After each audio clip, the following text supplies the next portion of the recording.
sa isang palayan na boxing. Ito, kasi ano sa kanina na tawag nito, yung nag-ani siya. Dati kami ang hawak. Kaso, na ano namin, binigay na rin sa iba kasi masyadong sobrang ano baga, ano si mister sa trabaho. Kasi kumbaga walang pahinga sa kanyang araw-araw na pag-ano. Siyempre kasi nangingisda pa siya paggabi, namamana siya. Kaya hirap yung daming hinahawakang mga palayan. Kaya yung iba nito, no? Iba muna naghawak.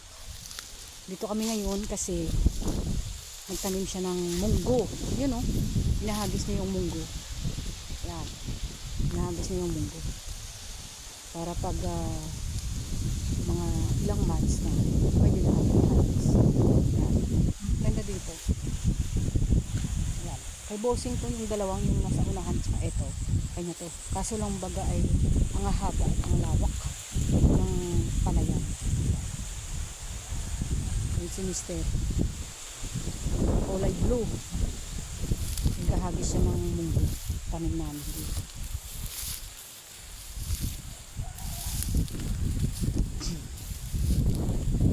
Dalawa kasi yung palayan ni bossing. Yung dun sa amin, dun sa baba lang namin tsaka ito medyo malayo to.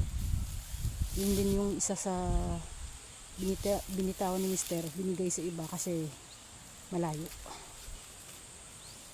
Hindi na niya kaya kasi syempre kailangan niya rin kasing magpahinga sa araw. Matutulog yan siya kasi syempre gabi yung trabaho niya eh. Kumbaga yung namamana siya pag gabi, nangingisda ba. Ngayon hindi siya nakapalaot kagabi at saka siguro ngayon din kasi sobrang lakas ng panahon dito, sobrang lakas ng hangin tsaka ang lamig.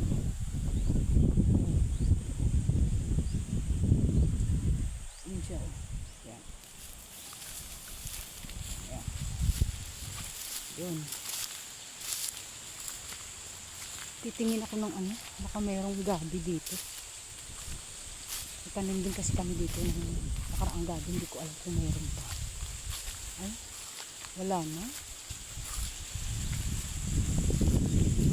Tinaniman namin ng munggo to kasi yung ibang tao kasi dito naglalagay ng mga hayop, sisira yung palayan, sinisira yung tahon.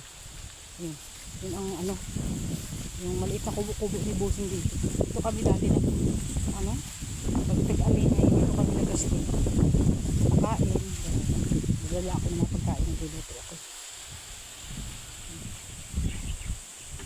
Lawak ito, kahit dalawang kahon lang to, pero ang haba at saka lawak. Ngayon, konti lang yung ano niya, yung naani nila. Nung nakaraan kasi 25 sacks, ngayon 14 sacks lang daw. Kasi ang hina ng palay, hindi namin alam kung bakit.